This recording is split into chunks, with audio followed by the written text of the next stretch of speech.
আসসালামু আলাইকুম, কেমন আছেন সবাই? আশা করি অনেক ভালো আছেন। টাইটেল এবং থাম্বনেল দেখে অলরেডি আপনারা বুঝতে পেরেছেন যে আমরা কি করতে চলেছি।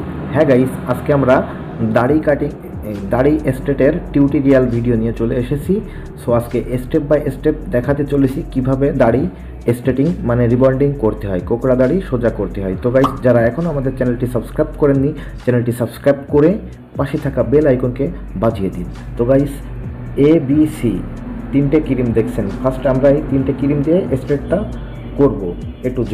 তো প্রথমে আমরা 1 নাম্বার ক্রিম লাগিয়ে রেখেছিলাম, সেটা দেখানো হয় নাই। তো আমরা 20 মিনিট পরে সেটাকে ওয়াশ করে নিলাম, নিয়ে তারপর আস্তে আস্তে আমরা সুন্দর করে ড্রাইয়ের মাধ্যমে ড্রাই করে দাড়িগুলোকে শুকিয়ে নিচ্ছি, ড্রাই করে নিচ্ছি। তো বুঝতে পেরেছেন, আমরা প্রথমে 1 নাম্বার ক্রিমটি দাড়িতে লাগিয়ে রাখছিলাম, তারপর সেটাকে ওয়াশ করে আমরা সুন্দরভাবে ড্রাইয়ের মাধ্যমে শুকিয়ে নিচ্ছি। তো তারপর দেখছেন, এটা হচ্ছে স্ট্রেটনার আয়রন মেশিন। এটা দিয়েই মূলত চুল স্ট্রেট করতে হয়, দাড়ি স্ট্রেট করতে হয়, মানে কোকড়া দাড়ি কোকড়া চুল সোজা করতে হয়।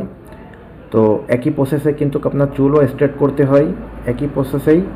তো আস্তে আস্তে আমরা দেখুন দাড়িগুলোকে পার্ট টু পার্ট আমরা আলাদা করে নিয়ে ক্লিপিংয়ের মাধ্যমে আমরা আলাদা করে নিয়ে আমরা স্ট্রেটটি করা শুরু করে দিয়েছি, কোকড়া দাড়ি সোজা করা শুরু করে দিয়েছি। পুরোপুরি আমরা 200 ভোল্টেজে আয়রন মেশিনটি আমরা 200 ভোল্টেজে দিয়ে আমরা আয়রন করা শুরু করে দিয়েছি। তো আজকে স্টেপ বাই স্টেপ বুঝতে পারবেন, শিখতে পারবেন এক ভিডিওতে। তো ভিডিওটি কেউই স্কিপ করবেন না। তো এখনও যারা আমাদের ভিডিওতে লাইক করেননি, দ্রুত লাইক করে দিন। আপনাদের একটি লাইকে আমরা অনুপ্রাণিত হয়ে থাকি। তো গাইস, আস্তে আস্তে দেখুন, অল্প অল্প করে আমরা পুরো দাড়িগুলোকে আমরা আয়রন করে নিলাম, তো স্ট্রেট করে নিলাম, সোজা করে নিলাম। তো তারপর দেখছেন আমাদের মোট টোটালি 2 বার টানতে হবে। তো আমরা প্রথম 1 নাম্বার ক্রিম দিয়ে 1 টান দিয়ে নিয়েছি। তো তারপর এই যে 2 নাম্বার ক্রিম বি ক্রিম, তো আমরা এই বি ক্রিমটিও দাড়ির উপরে আমরা লাগিয়ে নিচ্ছি। এটাকেও আমরা রাখবো 25 মিনিট, 20 থেকে 25 মিনিট। 1 নাম্বার ক্রিমটিও আমরা রেখেছিলাম 25 মিনিট। তারপর আমাদের দেখুন 25 মিনিট কমপ্লিট। এটা হচ্ছে 2 নাম্বার ক্রিম। তো এখানে স্রেফ পানি দিয়ে দাড়িগুলোকে ধুয়ে নিতে হবে, দাড়ি থেকে যে ক্রিমগুলো রয়েছে সেগুলোকে উঠিয়ে নিতে হবে। তারপর দাড়িগুলো আবারও আমরা শুকিয়ে নিচ্ছি, শুকানোর পর আবার আয়রন করতে হবে। তো দেখছেন, আমরা আবারও স্ট্রেটনার দিয়ে দাড়িগুলো আয়রন করা শুরু করে দিয়েছি। এটাতেও 200 ভোল্টেজ দিয়ে নিয়েছি, পুরোপুরি 200। তো বুঝতে পেরেছেন, চুল দাড়ি আপনার আয়রন কিংবা রিবন্ডিং করার সিস্টেম একই পদ্ধতি। তো আমরা আজকে মিল্ক প্রোটিন দিয়ে আমরা দাড়িগুলো সোজা করতেছি। তো এটা হচ্ছে 3 নাম্বার ক্রিম, একেবারে লাস্ট ক্রিম। তো আমাদের 2 বার আয়রন করা হয়ে গেছে। তো 3 নাম্বারে আমরা 3 নাম্বার ক্রিমটি লাগিয়ে নিচ্ছি পুরো দাড়িতে। এটাও 25 মিনিট রাখবো। তো তার ভিতরে আবার 5 মিনিট আমরা স্টিম মারবো। তো দেখুন, 3 নাম্বার ক্রিমটি আমরা 20 মিনিট মতন রেখে 5 মিনিট স্টিম করে দিচ্ছি। তো তারপর আবারও আমরা দাড়িগুলোকে স্রেফ পানি দিয়ে আমরা ওয়াশ করে নিব। তো বুঝতেই পেরেছেন,